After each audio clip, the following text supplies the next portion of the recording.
Hello friends, কেমন আছো তোমরা? আশা করি সবাই ভালো আছো। আমিও ভালো আছি।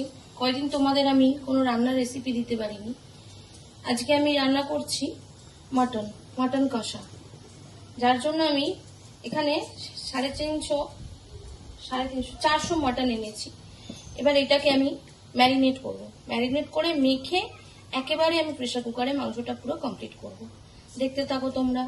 ভালো লাগলে লাইক করো, কমেন্ট করো, শেয়ার করো। প্রথমে তেজপাতা দিয়ে দিলাম। এখানে আমি একটা পেস্ট বানিয়ে রেখেছি, পেঁয়াজ, আদা, রসুন, কাঁচা লঙ্কা দিয়ে। এই পেস্টটা দিয়ে আমি মটনটাকে ম্যারিনেট করে নেব। এবার এর মধ্যে আমি একটু হলুদ গুঁড়ো দেবো, 1-1.5 চামচ মতো হলুদ গুঁড়ো দিলাম। এবার এর মধ্যে আমি দেব জিরের গুঁড়ো, 1-1.5 চামচ মতো জিরের গুঁড়ো দিলাম।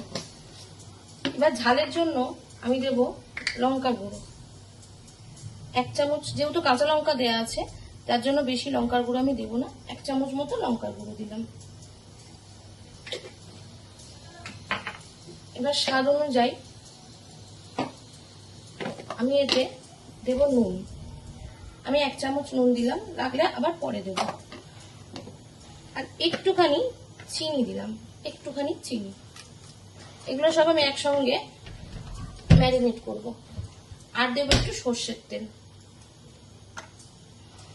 সর্ষের তেল হাতে নিয়ে মটন মাখালে, ম্যারিনেট করলে এত সুন্দর টেস্ট হয়, দারুণ টেস্ট হয়, অসাধারণ। এটা আমি ভালো করে হাতের সাহায্যে ম্যারিনেট করে নেব। ম্যারিনেট করে আমি 10 মিনিট এই ম্যারিনেট করে রেখে দেবো মটনটা। রেখে দেন তারপরে আমি মাংস প্রসেসিংটা শুরু করবো। মটনের পুরো প্রসেসিংটা আমি পুরো মটনটাই আজকে প্রেসার কুকারে করবো। আজকে কড়াইতে আমি আলাদা করে কিছু করব না। আলু কেটে রেখেছি বড় বড় করে। আলুটা আমি ভাজবো না, দেখতে থাকো তোমরা আমি কিভাবে কি করি। পুরোটাই তোমাদের আমি দেখাবো কিভাবে করছি মটনটা। তোমরা দেখতে থাকো, সঙ্গে থাকো, লাইক করো, কমেন্ট করো, শেয়ার করো প্লিজ। প্রেসার কুকারটা আমি প্রথমে গরম করে নিলাম। নিয়ে এবার সবার প্রথমে দেবো আমি কিছুটা সর্ষের তেল। যেহেতু মাংস ম্যারিনেটের মধ্যে আমি কিছুটা সর্ষের তেল দিয়ে মেখেছি, আর তাও আমি অল্প করে একটু তেল গরম করে নিচ্ছি। হালকা করে 3 টেবিল চামচের মতো সর্ষের তেল আমি দিলাম। আর মটন বলো, চিকেন বলো, মাংসটা সবসময় সর্ষের তেলে রান্না করলে খুব টেস্ট হয় খেতে। যে কোনো রান্নাই সর্ষের তেলে ভালো হয়, কিন্তু আমরা তো সর্ষের তেলটা একটু অ্যাভয়েড করি, একটু রিফাইন তেলটাই আমরা বেশি খাই, যার জন্য আমি সর্ষের তেলটা কমই ইউজ করি। তেলটা আমার অলমোস্ট গরম হয়ে গেছে। একটু গরম হয়ে গেলেই আমি এর মধ্যে মাংসটা দিয়ে দেবো।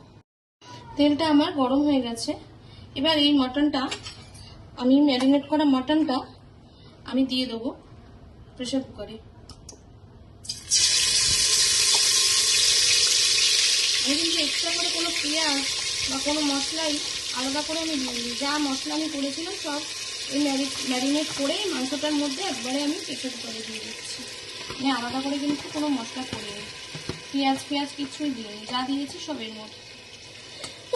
সরি,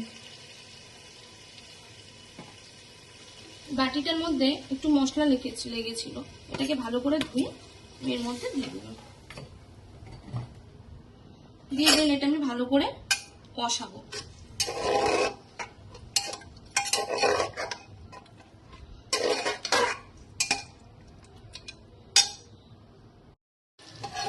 মটনটা আমার অলমোস্ট রেডি হয়ে গেছে, কষানো কমপ্লিট হয়ে গেছে। মটনটা কষানো আমার কমপ্লিট। এবার আমি একটু গরম জল করে রেখেছি, সেই জলটা আমি মটনটার মধ্যে দিয়ে দেবো।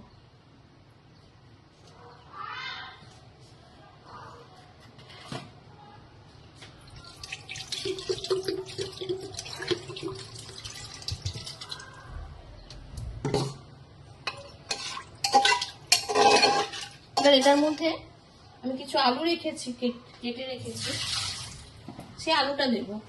আমি আলুটা ভেজে দিই না, আমি কাঁচা আলুটাই মটনে দিই সবসময়। আলুটার টেস্টটাও ভালো আসে। দুটো আলু কেটে রেখেছিলাম, সেই আলু দুটো দিয়ে দিলাম। দিয়ে এবার ভালো করে এটাকে নাড়িয়ে আমি 4টে সিটি দেবো এই মাটনটায়। দেন 4টে সিটি দেওয়ার পর আমি দেখাচ্ছি মাটনটা পুরো কমপ্লিট করে। মাটনটায় আমি জল দিয়ে দিয়েছি। এবার 4টে সিটি হওয়া, হুইসেল হওয়া পর্যন্ত এটাকে ঢেকে 4টে হুইসেল হতে দেবো। দিয়ে তারপরে হুইসেলটা হয়ে গেলে একটু গরম মশলার গুঁড়ো দিয়ে নামিয়ে দেবো। আমার মাটনটা ততক্ষণে কমপ্লিট হয়ে যাবে। মাটনের ঝোলটা আমার কমপ্লিট, লাল লাল ঝাল ঝাল, একদম পাতলা করে, রবিবারের দুপুরে পাতলা করে মটনের ঝোল আমার রেডি। আমার রান্নাটা পুরো, মটনের ঝোলটা পুরো কমপ্লিট হয়ে গেছে। যদি ভালো লাগে তোমরা লাইক করো, কমেন্ট করো, শেয়ার করো। Tata, bye bye.